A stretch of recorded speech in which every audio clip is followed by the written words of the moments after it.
Hello everyone, I'm Chavi Kaushik. I have done my BTech in Computer Science and Engineering from NIT Hamirpur, and I'll be taking Science for Class 9th under Delhi Knowledge Track campaign Donate Your Time for Nation Building. So let's get started with lesson number 1, that is Matter in Our Surroundings. Matter. तो basic यही है कि matter क्या है. Matter, anything that has mass and occupies space is called matter. For example table, chair, pen, etcetera etcetera. तो अब हम इसकी प्रॉपर्टीज़ पढ़ेंगे मैटर की. फर्स्ट प्रॉपर्टी है physical nature. Matter is made up of particles. This fact can be illustrated by dissolving sugar in water. तो क्या होगा उसमें कि शुगर के जो मॉलिक्यूल्स हैं या पार्टिकल्स हैं वो वाटर के मॉलिक्यूल्स के बीच का स्पेस, जिसे हम इंटर मॉलिक्यूलर या इंटर पार्टिकुलर स्पेस बोलते हैं, उसे ऑक्यूपाई कर लेंगे. तो इससे हमें पता चलता है कि matter is made up of particles and they have intermolecular या interparticular spaces in between them. Size of the particles. The size of the particles is really very small, beyond our imagination. This fact can be illustrated by dissolving small amount of KMnO4, that is potassium permanganate, in water. The water changes to purple color.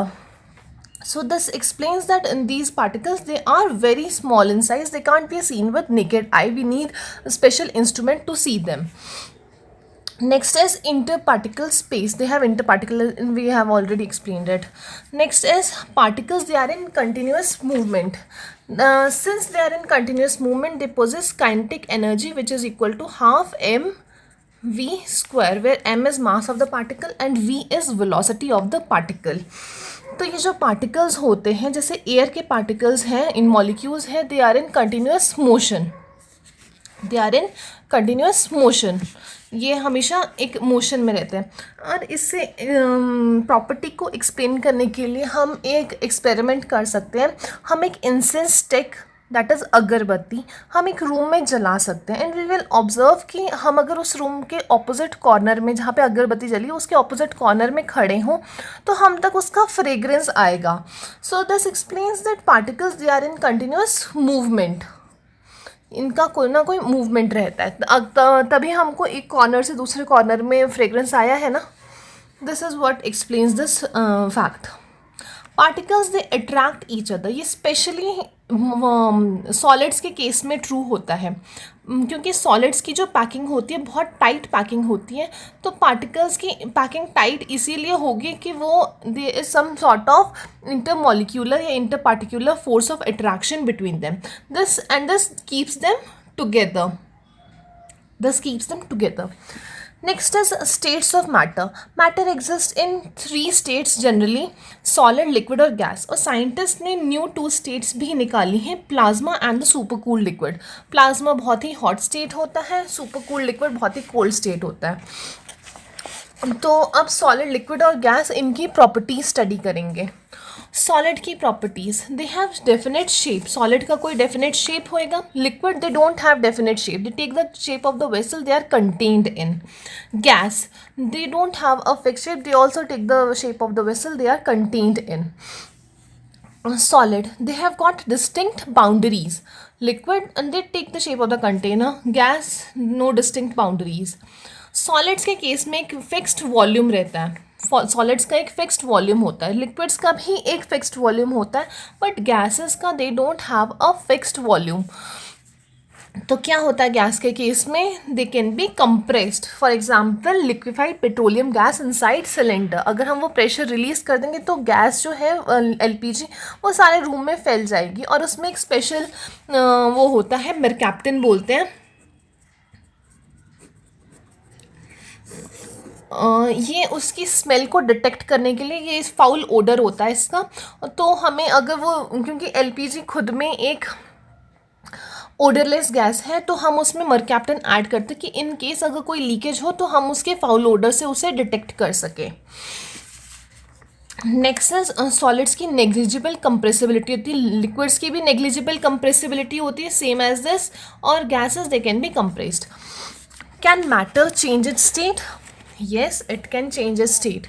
Matter can change its state on heating from solid to liquid and liquid to gas, and on cooling from gas to liquid and liquid to solid.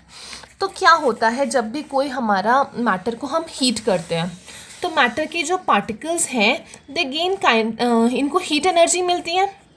Heat energy को हम इसे triangle से denote कर सकते हैं. देखिए heat energy, इस heat energy की वजह से the particles they start vibrating.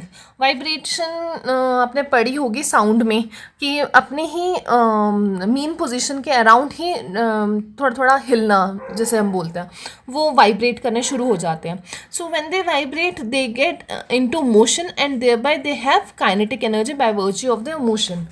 And due to this kinetic energy they overcome the intermolecular forces of attraction. जो आपस में मॉलिक्यूल्स के बीच की फोर्स ऑफ अट्रैक्शन है उसको ओवरकम कर जाएगी ये काइनेटिक एनर्जी, और इसकी वजह से क्या होगा, there is change of state. So solid changes into liquid and liquid changes into gaseous state. अच्छा, सॉलिड का लिक्विड में चेंज होना उसको बोलते हैं मेल्टिंग या फिर फ्यूजन, और लिक्विड का गैसीय स्टेट में इसको वेपराइजेशन बोलते हैं. ठीक है. और ये टेम्परेचर क्या रहता है, जिस टेम्परेचर पे आइस जो है वो लिक्विड में कन्वर्ट होती है दैट इज़ मेल्टिंग पॉइंट, और लिक्विड वाटर जो है वो वेपर्स में कन्वर्ट होता है दैट इज़ बॉइलिंग पॉइंट. तो melting point of ice is 273 kelvin. यहाँ पे डिग्री नहीं लगानी, kelvin is the SI unit of temperature. Temperature क्या है, temperature is the degree of hotness और coldness of a body. Boiling point of water is 373 kelvin, 100 degree Celsius. Kelvin के साथ degree मत लगाना. तो ये है. नेक्स्ट आता है हमारा सब्लिमेशन. क्या है sublimation? The process of direct conversion of solid into gaseous state. Solid का गैसियस स्टेट में conversion without getting converted into liquid state is sublimation. जैसे कि कैम्फर इसका परफेक्ट एग्जाम्पल है. Camphor that is NH4Cl, ammonium chloride. ये ammonium NH4 positive इसकी valency रहती है, 1 पॉजिटिव, Cl 1 नेगेटिव इसकी वैलेंसी रहती है. तो ये एक्सचेंज होगी इनकी वो, तो NH4Cl फॉर्मूला आ जाता है. क्रिस क्रॉस मेथड से वो बना देते हैं हम लोग इसका केमिकल फार्मूला. तो सब्लिमेशन में क्या होता है, the process of conversion of solid directly into gas and vice versa without changing into liquid state, that is sublimation. अब नेक्स्ट आता है मैटर पे effect of change in pressure. तो किसी अगर मैटर को आप उसमें प्रेशर चेंज करोगे, प्रेशर क्या होता है, pressure is force per unit area. Pressure का यूनिट रहता है पास्कल्स या फिर Newton per metre square. Newton जो है वो फोर्स का यूनिट है, मीटर स्क्वायर एरिया का यूनिट है. न्यूटन पर मीटर स्क्वायर इसका यूनिट रहता है. तो effect of change in pressure by compressing solid CO2 it gets converted into solid CO2. Carbon dioxide को अगर आप कंप्रेस करोगे तो वो सॉलिड CO2 में कन्वर्ट हो जाएगी and that is known as dry ice. Solid CO gets converted into gaseous state on decrease of pressure to 1 atmosphere without coming to liquid state. तो 1 एटमॉस्फेयर क्या है, ये यूनिट ऑफ प्रेशर है. The pressure exerted by 76 centimetre of mercury column, ये 1 atmosphere एक pressure रहता है. और या फिर 1 atmosphere is equal to 1.01 into 10⁵ pascals, ये भी इसका वैल्यू रहती है. The pressure of air in atmosphere is called atmospheric pressure. The atmospheric pressure at sea level is 1 atmosphere. इसको बोलते हैं नॉर्मल एटमॉस्फेरिक प्रेशर. नेक्स्ट आता है इंटर कन्वर्जन स्टेट्स का. सॉलिड का लिक्विड में, लिक्विड का गैसियस स्टेट में एंड वाइसी वर्सा. तो सॉलिड का तो लिक्विड में बता दिया था ना मैंने, मेल्टिंग या फिर फ्यूजन उसको बोलते हैं. लिक्विड का गैसियस स्टेट में उसको वेपोराइजेशन बोलते हैं, और वेपोराइजेशन एक पर्टिकुलर टेम्परेचर पे होता है जिसे हम बोलते हैं बॉइलिंग पॉइंट. और गैस का सॉलिड स्टेट में कन्वर्ट होना उसको डिपोजिशन कहते हैं. उसको डिपोजिशन कहते हैं कि सॉलिड में डिपॉजिट्स बन जाएंगे, गैस अगर सॉलिड में कन्वर्ट होएगी तो उसे डिपोजिशन बोलेंगे। अच्छा, अब इसका रिवर्स चलते हैं। सॉलिड का गैसियस स्टेट में सब्लिमेशन, गैस का लिक्विड स्टेट में कंडेंसेशन और लिक्विड का सॉलिड स्टेट में सॉलिडिफिकेशन। ये एक बार हाथ से डायग्राम प्लीज़ बना लेना, आपको याद हो जाएगा। तो अब यहाँ पे नेक्स्ट टॉपिक आता है इवेपोरेशन, और ये बहुत इंपॉर्टेंट है। इवेपोरेशन और वेपराइजेशन का डिफरेंस, दोनों में ही लिक्विड स्टेट का गैसियस स्टेट में कन्वर्जन तो हो रहा है, बट इनमें डिफरेंस क्या आता है कि इवेपोरेशन किसी भी टेम्परेचर पे होती है बिलो द बॉइलिंग पॉइंट, ठीक है, बट वेपराइजेशन एक पर्टिकुलर टेम्परेचर पे होते हैं जिसे हम बॉइलिंग पॉइंट कहते हैं। तो इवेपोरेशन में क्या होता है, पार्टिकल्स जो मूव कर रहे होते हैं वो पार्टिकल्स जो लिक्विड के पार्टिकल्स हैं वो हीट एनर्जी गेन करेंगे, उसकी वजह से वाइब्रेट करेंगे तो वो पार्टिकल्स मूव करने लग जाएंगे, जिसकी वजह से उसमें काइनेटिक एनर्जी आएगी, and this kinetic energy breaks away forces of attraction. जो सरफेस पे पार्टिकल्स हैं, जैसे कोई भी लिक्विड है, सपोज़ ये ओशन में है, ओशन जैसे बड़ा होता है, और ये सन है, तो सन की हीट से जो सरफेस पे टेम्परेचर राइज़ किया, इसे हीट एनर्जी मिली यहाँ पे पार्टिकल्स को, तो पार्टिकल्स वाइब्रेट करने शुरू हुए and they ultimately break away the intermolecular forces of attraction, तो उस वजह से they evaporate, they leave this surface, और इसी प्रोसेस को हम बोलते हैं evaporation. Phenomena of change of liquid into vapors at any temperature below its boiling point। ये रही आपकी डेफिनेशन इवेपोरेशन की। अच्छा, नेक्स्ट आता है factors on which rate of evaporation depends. So firstly it depends upon exposed surface area. इसका example ये रहता है कि हम गर्मियों में या सर्दियों में जब भी हम कपड़े धोकर सुखाते हैं तो हम उन्हें फैला के डालते हैं, हम इकट्ठा नहीं डालते इकट्ठा करके। ये इसलिए करते हैं कि उसका सरफेस एरिया जो एक्सपोज हो, यहाँ पे यही है कि यहाँ पे जो सरफेस पे टेम्परेचर बढ़ा है तो तभी वो पार्टिकल्स लीव किए हैं सरफेस को, तो वही एक्सपोज सरफेस एरिया जो है वो बढ़ जाए। एक्सपोज सरफेस एरिया जितना ज़्यादा होगा उतना ही ज़्यादा रेट ऑफ इवेपोरेशन होगा। नेक्स्ट आता है टेम्परेचर, जितना ज़्यादा टेम्परेचर होगा उतना ही ज़्यादा रेट ऑफ इवेपोरेशन होगा। Rate of evaporation is inversely proportional to humidity present in air। क्यों? क्योंकि एयर जो होती है वेपर्स उसमें ऑलरेडी है, तो उसमें और वेपर्स को एक्सेप्ट करने की ताकत नहीं रहती, इसलिए rate of evaporation is inversely proportional to humidity. तो रेनी सीजन में क्या होता है, आजकल जैसे रेनी सीज़न चला है तो उसमें ऑलरेडी ही एयर जो है वो सैचुरेट हो गई है वाटर वेपर से, तो वो और वाटर वेपर्स को एक्सेप्ट नहीं करेगी। नेक्स्ट आता है evaporation is directly proportional to wind speed. जितनी ज़्यादा विंड स्पीड होगी उतना ही ज़्यादा रेट ऑफ इवेपोरेशन, वो विंड अपने साथ ले जाएगी वेपर्स को। क्लियर सी, मतलब ये बहुत कॉमन सेंस वाली चीज़ें हैं। एक वैसे other rate of evaporation is proportional to nature of the liquid, कि अगर किसी लिक्विड की इंटरमॉलिक्यूलर फोर्सेस ऑफ अट्रैक्शन कम होगी उसमें मॉलिक्यूल्स की, तो उसमें रेट ऑफ इवेपोरेशन उतना ही ज़्यादा होगा। नेक्स्ट इसी में ही आता है कि इवेपोरेशन कॉजेज कूलिंग। वाई? तो क्या होता है, पार्टिकल्स ऑन द सरफेस, जैसे स्वेट के पार्टिकल्स हैं हमारी बॉडी पे, स्वेट के पार्टिकल्स हैं, वो तो सलाइन वाटर ही होता है। On the surface gain energy from the surroundings और द बॉडी सरफेस, या तो हमारी बॉडी से हीट गेन करेंगे या फिर एटमोसफियर से हीट गेन करेंगे। So then they change into vapour, vapours में कन्वर्ट हो गए, उनमें वही काइनेटिक एनर्जी आई, वाइब्रेट किए काइनेटिक एनर्जी आई और वेपर्स में कन्वर्ट हो गए। तो क्या किया इन्होंने, जब हमारी बॉडी से इन्होंने हीट एब्जॉर्ब करी तो हमारी बॉडी का टेम्परेचर तो कम हो जाएगा ना, क्योंकि हमारी बॉडी से हीट कम हुई है। The heat energy equal to latent heat of vaporisation is absorb from the body leaving the body cool. अब यहाँ पे कॉन्सेप्ट है हमारा latent heat of vaporisation, latent heat of vaporisation, और एक आता है कॉन्सेप्ट स्पेसिफिक हीट। ये बहुत इम्पॉर्टेंट है। इस डिफरेंस को प्लीज़ अच्छे से देख लेना.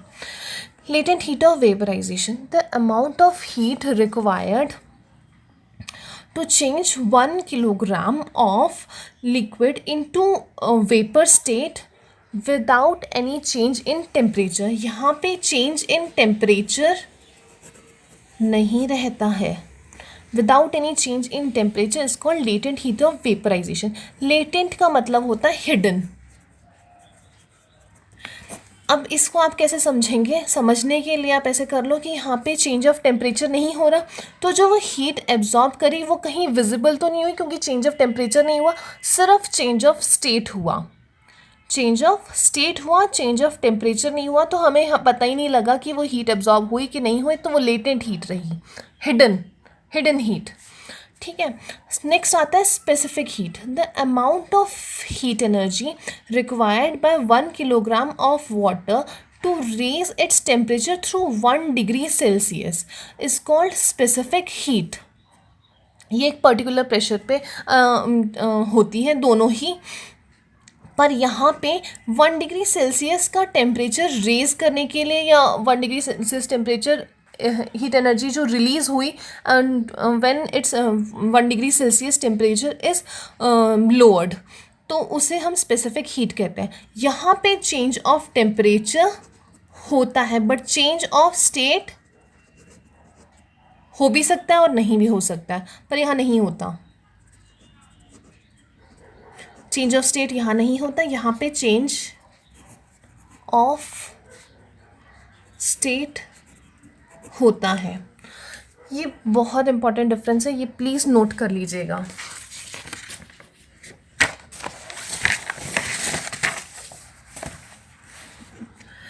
नेक्स्ट है हमारा प्लाज्मा बोसोन आइंस्टाइन कंडेंसेट. तो प्लाज्मा स्टेट क्या होती है? Plasma consist of super energetic super excited particles in the form of ionised gases in stars. इसका एग्जाम्पल है stars, sun glow because of presence of plasma. तो क्या होता है इसमें? कोई भी एटम है, जैसे सपोज ये एटम है, इसका ये न्यूक्लियस है और ये आउट फर्स्ट शेल इलेक्ट्रॉन, ये सेकंड शेल आ गया. चलो फर्स्ट में 2 इलेक्ट्रॉन्स हैं, सेकंड में 8 डाल देते हैं, हम इसका बना देते हैं. ये नियॉन का मैंने एटम बना दिया, ये न्यूक्लियस है. तो क्या हुआ यहाँ पे, जब हम टेम्परेचर रेज करते हैं तो जो ये इलेक्ट्रॉन्स हैं दे गेन एनर्जी, और जिनको एनर्जी मिलती है ये हाईली एनर्जेटिक हो जाते हैं. तो जो ये आउटर शेल है एटम का, इसे ये लीव कर देते हैं, इसे छोड़ के ये चले जाते हैं.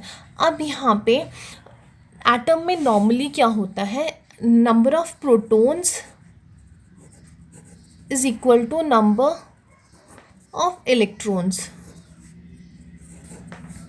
अब यहाँ से इलेक्ट्रॉन्स चले गए तो यहाँ पे पॉजिटिव चार्ज बढ़ गया, नेगेटिव चार्ज कम हो गया, तो ये एक आयनिक स्टेट में बन गए. एटम नहीं रहा, अब वो एटम जो है वो आयनिक स्टेट में चला गया है, आयन बन गया है. So it consist of super energetic and super excited particles. ये एक एक्साइटेड स्टेट में चला गया था इलेक्ट्रॉन, तो यहाँ पे इलेक्ट्रॉन्स भी कुछ एक्साइटेड स्टेट है क्योंकि उनके अंदर एनर्जी है, और वैसे यहाँ पे and in the form of ionised gases, और जो एटम्स हैं उनके आयंस बन गए हैं. कुछ इस तरह से बनता है. Bose Einstein condensate. ये बोस कौन है? Satyendra Nath Bose. This state is formed by cooling gas of extremely low density to super low temperatures. Density क्या होती है? Mass per unit volume. और कौन सी गैस होगी जिसकी डेंसिटी कम होगी, जिसका मास कम होगा और वॉल्यूम ज़्यादा होगा? जैसे कि हाइड्रोजन 1H1. ये जो गैस है ये लो डेंसिटी गैस रहती है. नेक्स्ट है हमारा 7 measurable quantities and their units. 7 measurable quantities जिन्हें हम मेजर कर सकते हैं विद सम इंस्ट्रूमेंट्स. टेम्परेचर को जैसे थर्मोमीटर से, इसी तरह से बाकियों को भी. Length, mass, weight, volume, density, pressure. Weight क्या होता है हमारा? वेट इज फोर्स, वेट हमारी फोर्स होती है। फोर्स का फॉर्मूला क्या रहता है, मास इनटू एक्सेलरेशन। तो वेट अगर हमारी फोर्स है तो वेट का फॉर्मूला क्या रहेगा, mass into acceleration due to gravity, जिसकी वैल्यू रहती है 9.8 मीटर पर सेकेंड स्क्वायर। ठीक है, तो टेम्परेचर का यूनिट रहता है केल्विन, लेंथ का मीटर, मास का किलोग्राम, वेट का Newton because it is a force, force का यूनिट होता है न्यूटन, वॉल्यूम क्यूबिक मीटर या फिर मीटर को रेज्ड पर क्यूब, डेंसिटी किलोग्राम पर क्यूबिक मीटर, प्रेशर पास्कल। अब इसमें केल्विन, न्यूटन और पास्कल जो थे ये 3 साइंटिस्ट थे, इसलिए हम इनके जो अगर हम पूरा स्पेलिंग लिखेंगे तो हम इसके इनिशियल्स जो है वो स्मॉल लेटर्स में लिखेंगे, बट इसका जब हम एब्रीवेटेड फॉर्म लिखेंगे तो इसका लेटर्स जो आएंगे वो कैपिटल आएंगे, जैसे KN और P, पास्कल का P कैपिटल, बाकी सबके स्मॉल लेटर्स में आएगा। So that's all for today, thank you.